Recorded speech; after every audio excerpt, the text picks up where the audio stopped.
Alors on vient à vous, M. Descaler. Voilà, ben après, maintenant, les prochaines échéances, c'est quoi?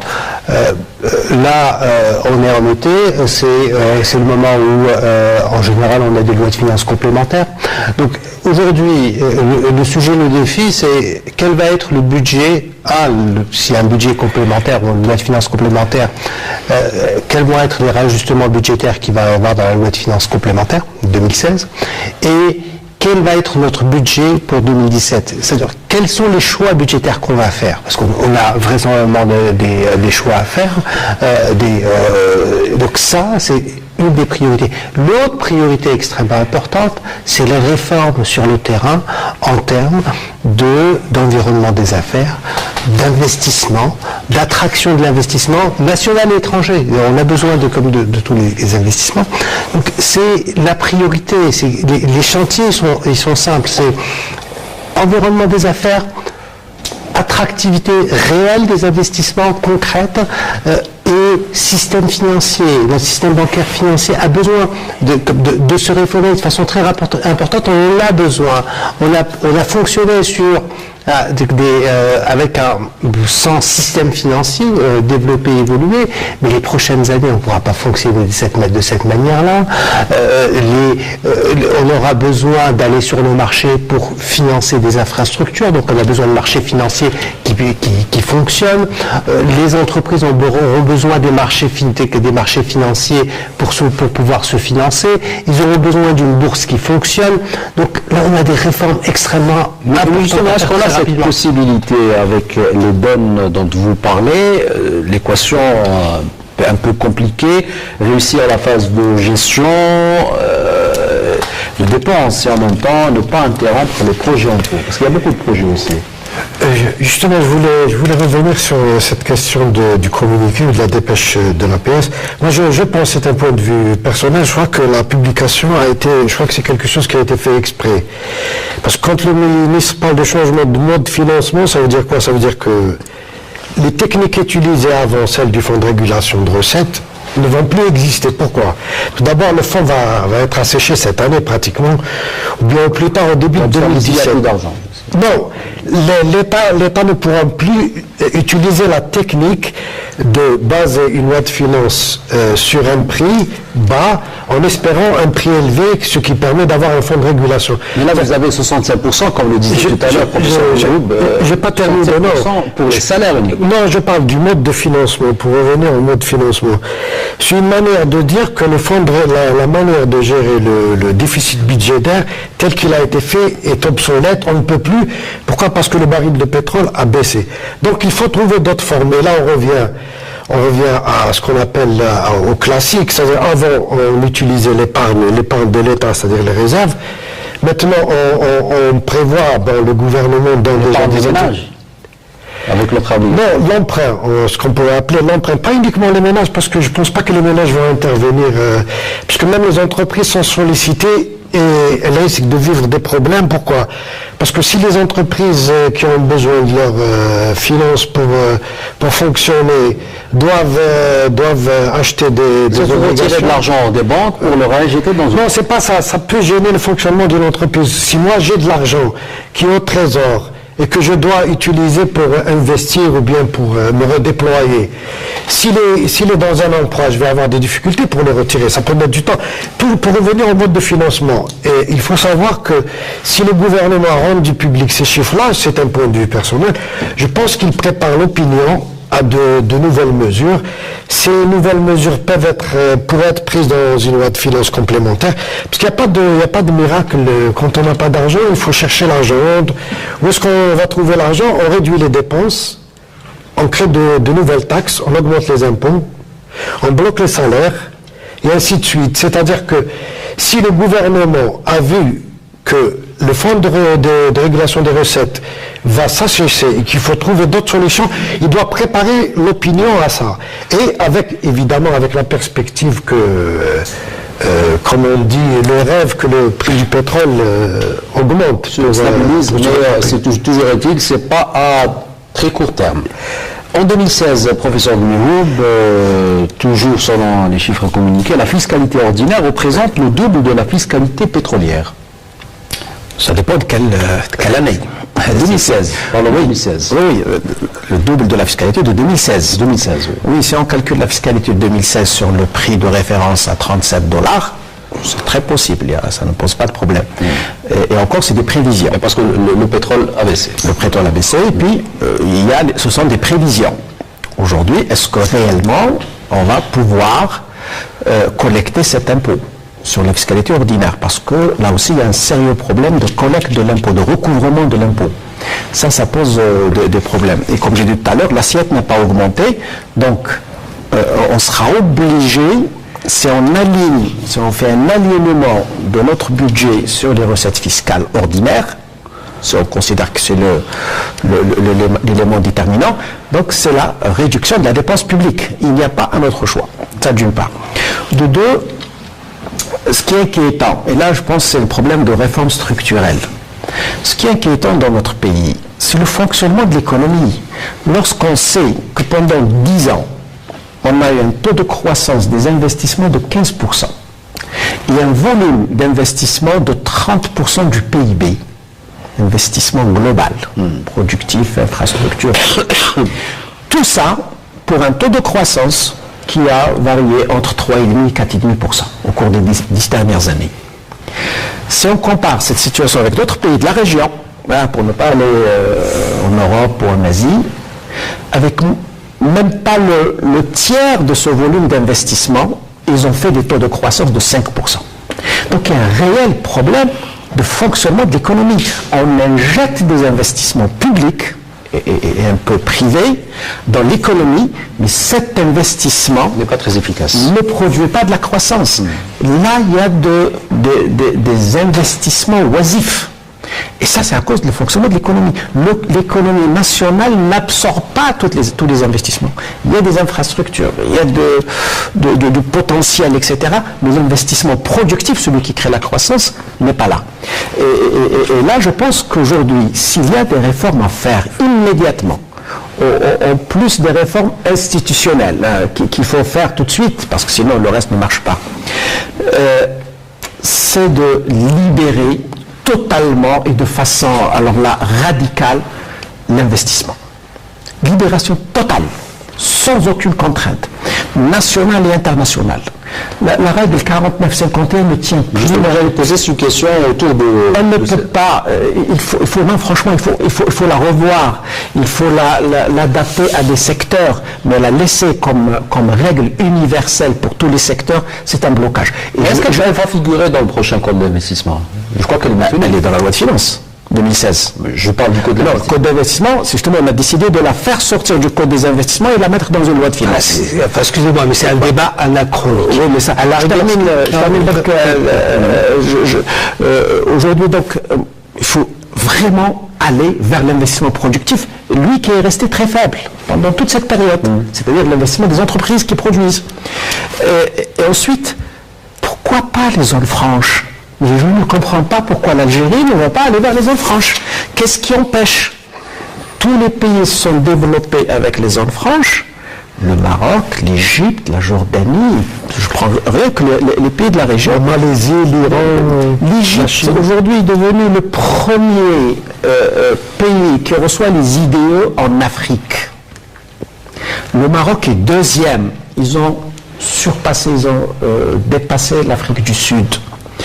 Et nous, on est vraiment très très loin, 15e ou 16e en Afrique. Donc c'est parce que dans ces pays, l'Égypte en particulier, le Maroc, l'investissement étranger. Ils ont des législations de capture de l'investissement étranger, d'attractivité de l'investissement étranger, avec des zones franches. Et je pense que l'Algérie aujourd'hui n'a plus le choix de dire je fais ceci, je bloque ceci, je sélectionne les idiots, je ne donne que le 49. Je crois que ça paraît assez paradoxal. Ça a un sens. Il y a une loi sur les zones franches qu'on a abrogée sans l'avoir mise en place. Tout ça, c'est pour ça que ce débat sur le 49-51, ça nous apparaît anachronique. Non, mais il faut trouver d'autres sources de financement. On va aller à l'endettement. On laisse payer ce luxe-là parce qu'on avait un matelas d'épargne budgétaire, de réserve de change, mais là notre situation elle est assez chronique. Aujourd'hui, M. Benhoum le dit très bien, on a besoin rapidement de conditions qui permettent d'investir, de produire, d'attirer les investisseurs. Et j'insiste, c'est pas juste les investisseurs étrangers, mais nationaux et étrangers à investir. Donc on a besoin, évidemment, de zones franches, mais on a besoin pas d'en débattre pendant 3 ans pour ne rien faire, mais de les mettre en place dans 1 mois, 2 mois, 3 mois au maximum. La question, la règle du 51-49, c'est un débat anachronique aujourd'hui dans la situation. Aujourd'hui, c'est pas le sujet n'est pas le 51-49 et en plus le 51-49. Si on veut attirer des investissements, c'est pas ce débat-là qu'on doit avoir. C'est le débat, c'est qu'est-ce qu'on produit chez nous en Algérie, qu'est-ce qu'on produit comme valeur ajoutée, qu'est-ce qu'on crée comme emploi. Donc toutes ces questions-là, tout qu'on avait, où on avait de la difficulté à appréhender, là on doit les voir très différemment parce qu'aujourd'hui c'est très urgent. On a besoin de produire dans notre pays rapidement. On ne peut pas se permettre le luxe d'attendre plus longtemps. Je le répète, chaque jour fait qu'on a 80 millions de dollars de réserves de change en moins. Et lorsque nos réserves de change s'épuiseront, on n'a pas de rechange, on n'a pas d'autre. Si on n'a pas entre-temps développé une capacité à produire de la richesse pour notre propre consommation, mais aussi pour pouvoir exporter et avoir des réserves de change, on sera dans une très mauvaise situation. Donc aujourd'hui, c'est ça qu'on a besoin absolument de préparer, de ne pas d'avoir le focus là-dessus. Chaque Algérien, en se disant qu'est-ce que je peux faire pour produire en tant que richesse, et que chacun remette en cause notre comportement, notre emploi du temps chaque journée, chaque journée, lorsque le temps qu'on passe à attendre dans une administration, à nous déplacer pour juste avoir une information au lieu de l'avoir au téléphone, à faire quelque chose qui ne permet pas de produire une richesse. Ça, c'est ce qu'on disait, le fonctionnement de l'économie, c'est ça. C'est pas les questions de fonctionnement de l'économie, c'est pas de la théorie dans des livres, c'est notre emploi du temps, chacun, nous tous, toute la journée. On sait très bien ce qu'on fait dans la journée. Il suffit qu'on se pose la question, dans ce que j'ai fait dans ma journée, qu'est-ce que j'ai produit comme richesse réellement concrète, ou qu'est-ce que j'ai fait où j'ai juste joué un rôle, où j'ai attendu, c'est pas de notre faute, mais quand on a un rôle quand on est dans une administration, quand on remplit un papier, on crée pas de richesse. On crée de la richesse quand on fabrique quelque chose, quand on crée de la valeur. Et c'est ça qui est important. J'insiste là-dessus, mais chacun de nous, ça se traduit de cette manière-là, c'est-à-dire on s'en sortira si chacun de nous, quand on fonctionne dans la journée, on fait quelque chose qui produit de la richesse, qui crée quelque chose, qui fabrique quelque chose. Alors, toujours, Yeshar. Oui, parce que j'aimerais revenir sur la question. Moi, je voulais revenir rapidement sur le problème des zones franches. Il faut savoir ce qu'on appelle les pays émergents, aucun pays émergent, qu'il soit bouddhiste, chrétien ou musulman, n'a émergé sans les zones franches pour attirer les idées. C'est connu, y compris la grande Chine communiste. Elle a percé grâce aux zones franches. Les zones franches, c'est quoi?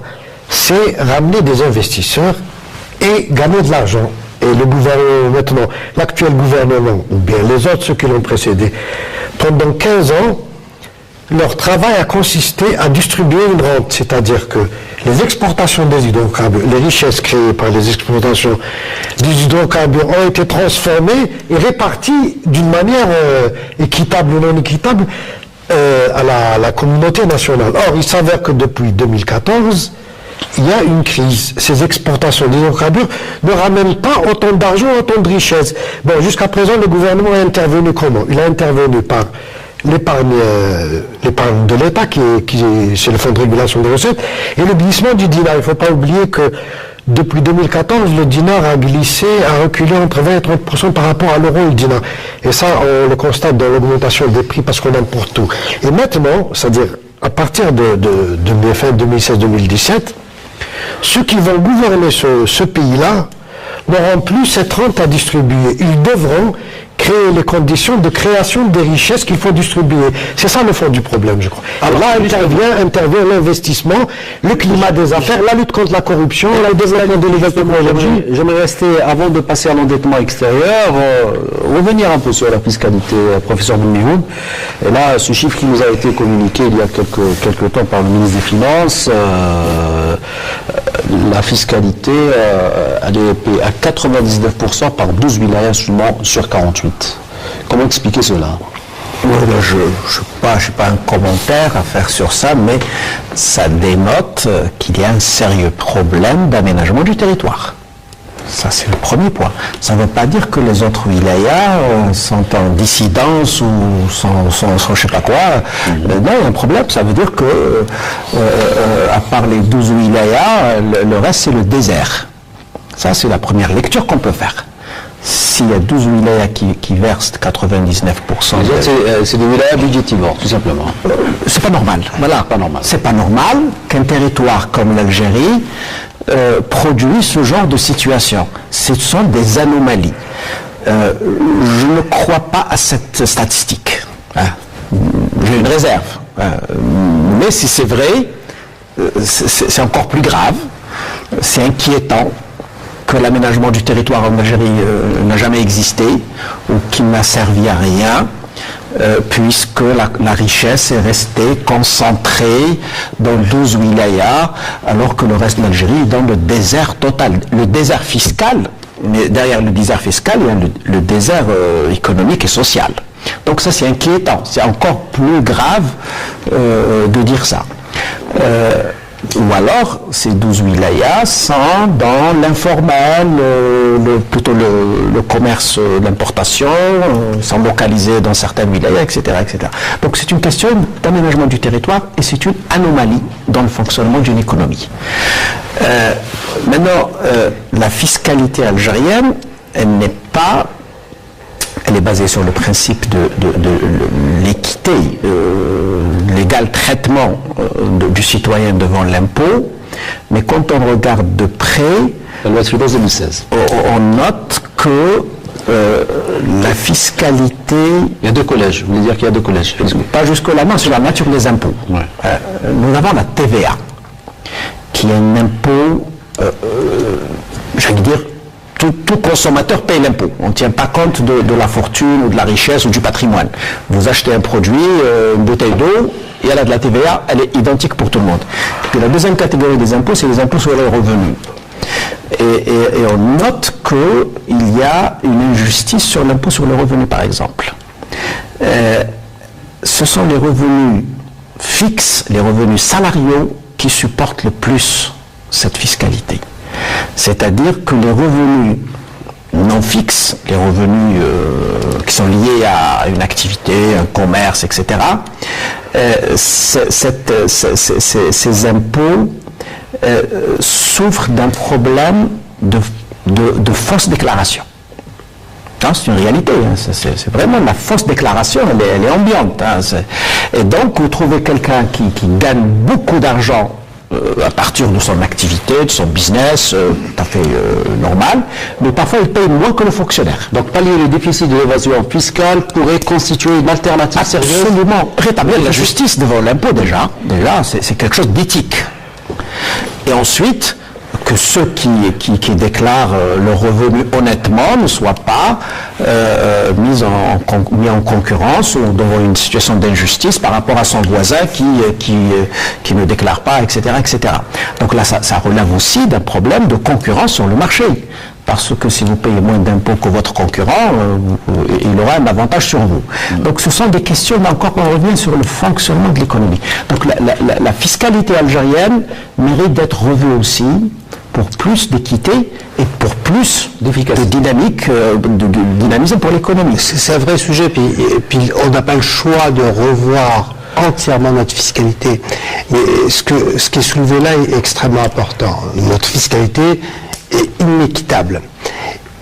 Mais pour la revoir, on est obligé de remettre à plat et de revoir le fonctionnement de notre fiscalité. Parce que comment ça se passe aujourd'hui? Aujourd'hui, en fait, on a un système fiscal où on va chercher l'impôt, le les gens qui payent l'impôt, c'est ceux qui sont obligés de payer. On a des méthodes d'imposition qui se limitent en fait à une niche d'imposition très restreinte. Exemple, la TVA, vous parliez de la TVA tout à l'heure. Comment ça se passe chez vous? En fait, la TVA, elle est collectée au port, au moment de l'importation. Et après, dans plusieurs circuits de écoles de distribution, tout le reste des réseaux de distribution sont informels. Et c'est là, au port, on collecte la TVA et les droits de douane, et après, on n'est pas en mesure de traiter tout le reste des réseaux de distribution. Mais c'est notre faute aussi, parce que dans le réseau de distribution, on a des taxes qui sont anormales, comme on a la TAP, qui est le pourcentage du chiffre d'affaires, qui n'est pas adapté au réseau de distribution, par exemple. C'est-à-dire, on ne peut pas imposer des réseaux de distribution qui ont des marges très petites, quoi, et tout, avec un impôt en pourcentage de chiffre d'affaires. Donc, on est obligé de remettre à plat les choses. Si on s'acharne à vouloir appliquer notre mode de fiscalité, calcul, le contrôle fiscal, qui est inadapté à l'activité économique. Si on s'acharne à vouloir l'appliquer de cette manière-là sans la remettre en cause, on n'y arrivera pas. On sera dans un blocage. Et pour pouvoir faire notre réforme fiscale, on a besoin de remettre en cause entièrement notre façon de fonctionner, notre façon d'imposer. On est obligé de remettre en cause cela pour pouvoir avoir une réelle fiscalité qui serait équitable pour tout le monde. Un des éléments, c'est remettre en place une véritable fiscalité foncière. Parce que souvent on parle de l'impôt sur la fortune, mais en pratique on sera jamais en mesure de mettre en place cet impôt sur la fortune-là. Mais mettre en place une véritable fiscalité foncière qui est en pourcentage de la valeur marchande des biens fonciers immobiliers, en réalité c'est le meilleur moyen d'imposer la richesse. Il fait un impôt sur la fortune. Donc en réalité, sur notre fiscalité, on a besoin de réellement réformer, mais en profondeur. Pas dire on maintient la TAP ou on la diminue, on la baisse de 2% à 1,5%, mais on a besoin de revoir les choses. Parce qu'avec les outils qu'on a aujourd'hui, on est dans une impasse. Alors, autre source de financement, l'endettement extérieur qui n'est pas totalement exclu, ce n'est pas une tare, pour paraphraser les propos de M. Webahami. Alors, la question est simple, faut-il avoir peur de l'endettement externe? Je vais essayer de répondre assez rapidement. J'ai exposé des avant-points de vue sur ce plateau. Je pense qu'on diabolise cette question de l'endettement extérieur. L'endettement extérieur, c'est quoi? C'est contracter un crédit. Pourquoi le contracter? Ça dépend pourquoi vous le contractez, ce crédit. Et ça dépend à qui vous le confiez aussi. Si une entreprise performante emprunte de l'argent à l'extérieur et que ces dirigeants ne sont ni corrompus ni incompétents et qu'ils gèrent bien. Parce qu'il y a une crise de confiance aussi. C'est pas une crise de confiance, c'est un modèle de gouvernance. Ça dépend comment on veut gouverner. Si une entreprise, je dis bien une entreprise, tout le monde, dans tous les pays du monde, les entreprises fonctionnent par le crédit. Il faut que les gens le sachent. Toute entreprise qui se respecte va à la banque, elle emprunte de l'argent et elle travaille avec cet argent. Sauf que ces entreprises-là, elles ont d'abord un projet qui est rentable, elles font une étude de marché, leur projet est normalement rentable, et le projet n'est pas confié à quelqu'un d'incompétent ou de corrompu, il est confié à une personne qui est compétente et qui est contrôlée, il y a des organes sociaux de contrôle, et qui lui fait gagner de l'argent. Donc vous pouvez gagner de l'argent en étant endetté. C'est ça la définition, c'est ça ce qu'on entend par emprunt dans la pratique. Maintenant, nous, au niveau des mentalités, y compris des responsables, ils voient l'endettement par rapport à ce qui s'est passé dans les années 80-90. Qu'est-ce qui s'est passé à l'ouverture des capitaux des entreprises? Non, mais c'est pas ça. On parle de... Dans les années 80, qu'est-ce qui s'est passé? Il s'est passé que, comme les finances de l'État, comme il y avait une mauvaise gestion, il y a eu une chute de prix, des prix du pétrole, le gouvernement de l'époque s'est mis à contracter des crédits à court terme pour acheter du lait et du café. c'était pas un endettement pour le développement. C'était, bon, la situation était telle que l'Algérie se retrouvait sous l'effet des conditionnalités du FMI. Maintenant, quand on dit... Ça ne peut pas l'être en 2017. Là. Oui, bien sûr, si vous allez chez le FMI, et vous lui dites, voilà, je subventionne l'électricité, il me faut de l'argent pour construire des centrales électriques. Il va vous dire, voilà, je vous prête l'argent, mais l'électricité doit être payée à tel prix. C'est ça ce qu'on appelle la conditionnalité. Et je crois que les responsables qui parlent de ça ont peur qu'ils perdent un peu de leur pouvoir et ce qu'on appelle la souveraineté.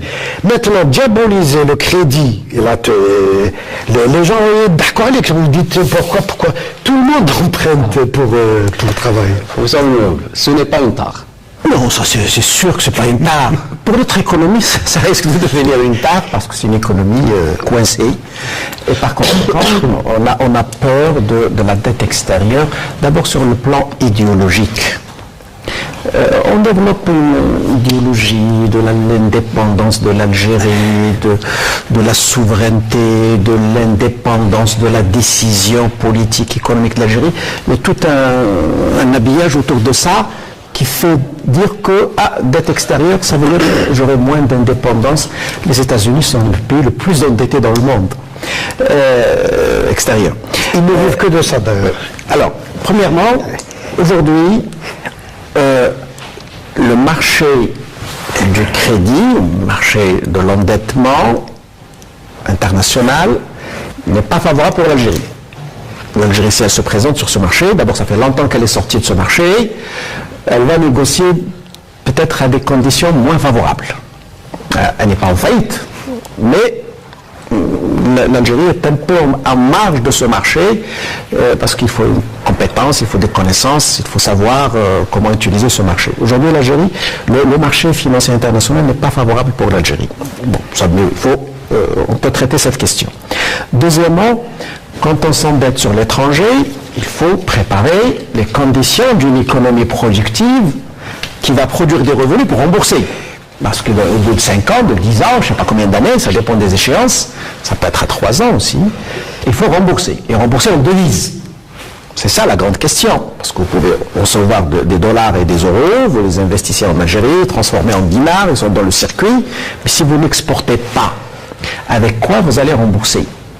Le pétrole qui est encore là pour éventuellement supporter cette charge, mais on dit qu'il ne suffit plus, qu'il faut sortir de cette logique du pétrole.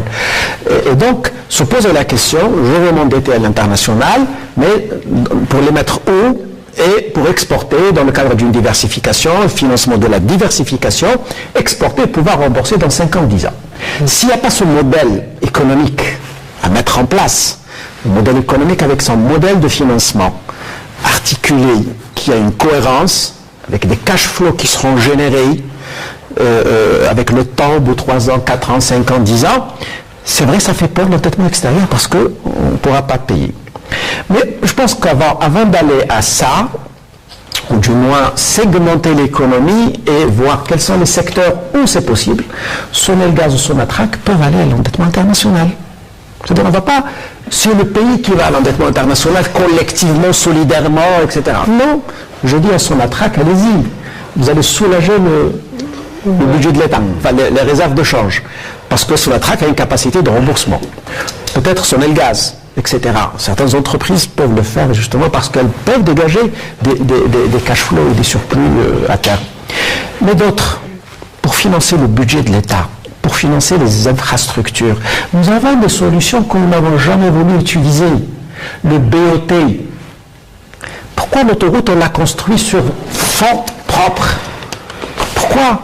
Des barrages, des ports, tout ça aurait pu être fait avec le BOT. L'avantage du BOT, c'est que celui qui vient avec vous et fait le montage BOT, il prend des risques avec vous. Et il va exploiter l'infrastructure. Tout à l'heure, on a parlé des infrastructures qui ne produisent pas de la croissance. Si ce BOT a été monté, que l'investisseur sur le modèle du BOT était associé avec vous, il a pris des risques, il aurait exploité ces infrastructures. Aujourd'hui, par exemple, on parle des Chinois qui vont nous prêter 3 milliards de dollars pour construire le port de Chechel. Mais non, les Chinois, ils n'ont qu'à construire ce port. On a besoin de ce port. en eau profonde. Mais qu'ils investissent, les Chinois, dans le BOT ou dans un partenariat. Mais pas de crédit des Chinois qu'on aura à rembourser par la suite. Absolument. Voilà. Donc il y a des segmentations qu'il faut faire. Il n'y a pas une solution universelle pour toutes les questions d'investissement, mais chaque cas peut avoir un traitement particulier. Professeur Boumehoub, professeur en économie institutionnelle et en management, merci pour tous ces éclairages. Merci à vous également, Ilyas Karar, expert financier, membre du FCE, pour ces explications autour des finances, du domaine des finances. Merci vous également, Ilyas Sahar, journaliste spécialiste des questions économiques et énergétiques. Malheureusement, on arrive au terme de cette émission, en espérant vous retrouver la semaine prochaine pour un nouveau thème de questions d'actu. Je vous dis au revoir et à la semaine prochaine.